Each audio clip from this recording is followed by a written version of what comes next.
मेरा नाम अमृत लाल रावल है। मैं दिल्ली यूनिवर्सिटी में मैंने पढ़ाया है और लगभग 45 साल मैंने पढ़ाया और मैंने अम्बेडकर वादी साहित्य की सेवा भी की है पिछले 35 साल से। अपना सारा प्रोविडेंट फंड का जो पैसा था वो मैंने इनकी किताबों के ऊपर, इनका प्रचार प्रसार करने के ऊपर खर्च कर दिया। और आजकल जो मुद्दा चल रहा है कि अमित शाह जी के ऊपर इल्ज़ाम लगाया जा रहा है कि उन्होंने डॉक्टर अम्बेडकर का मान किया। सच्चाई यह है कि आज़ादी की लड़ाई जब चल रही थी भारत में, तब से कांग्रेस डॉक्टर अम्बेडकर का अपमान करती आ रही है। उस समय साइमन कमीशन भारत में आया था और साइमन कमीशन का विरोध भी आया था कांग्रेस में, लेकिन डॉक्टर अम्बेडकर साइमन कमीशन के सामने पेश हुए और उन्होंने अपने समुदाय की, अपनी जो डिप्रेस क्लासेस थी, उनकी तकलीफ़ों को, उनकी परेशानियों का है, उस समय इन्होंने डॉक्टर अम्बेडकर को गद्दार कहा था।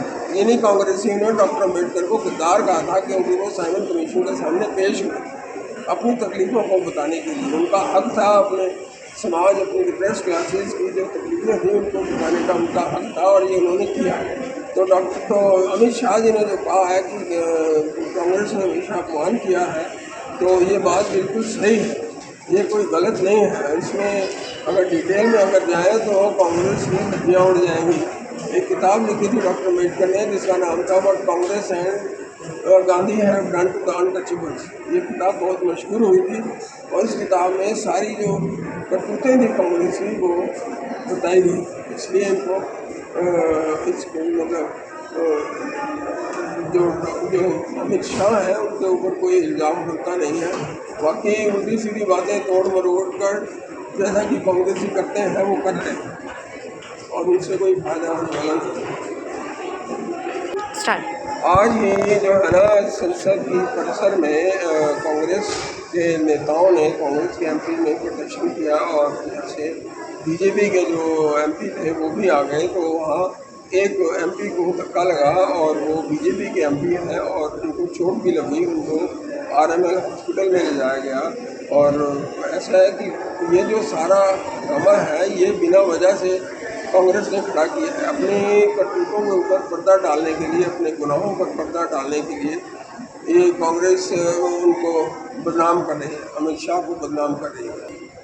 दिल्ली का इलेक्शन जो है सिर पर है, इसलिए बीजेपी की छवि को ख़राब करने के लिए और दलित वोटों को पाने के लिए ये सारी कवायद चल रही है। क्योंकि कांग्रेस कभी भी दलितों के साथ नहीं रही, दलितों के खिलाफ ही रही है। जो लोग दलितों का साथ देते थे उनको कांग्रेस ने हमेशा पीछे धक्का दिया है, पीछे की तरफ किया है और ये केवल एक ही परिवार की पार्टी है और जो इस परिवार की सेवा करना चाहता है वो कांग्रेस में आता है और ये किसी भी मतलब सेल्फ रिस्पेक्टिंग आदमी को नहीं आने देंगे।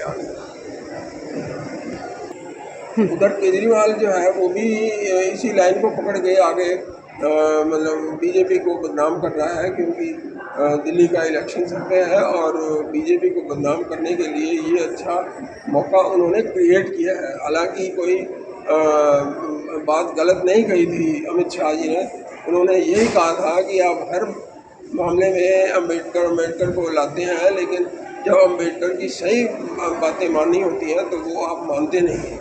और ये बात कई बार साबित हो चुकी है कि डॉक्टर अम्बेडकर ने कहा था कि कश्मीर को स्पेशल स्टेटस नहीं दिया जाना चाहिए। मुसलमान कश्मीर से आए थे, उन्होंने मांग की थी, लेकिन अम्बेडकर ने मना कर दिया।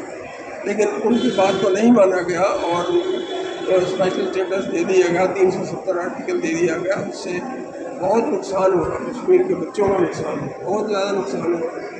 जो स्कूल कॉलेज जला दिए गए कश्मीर में, वो इसी वजह से हुआ कि वहाँ पर कोई कानून नहीं था, सेंटर का कोई कानून नहीं था। 370 की वजह से सेंटर का कोई भी कानून वहाँ पर लागू नहीं होता था, इसलिए वो जो स्कूल कॉलेज जलाए गए वो कश्मीर के बच्चों का नुकसान किया। ठीक है।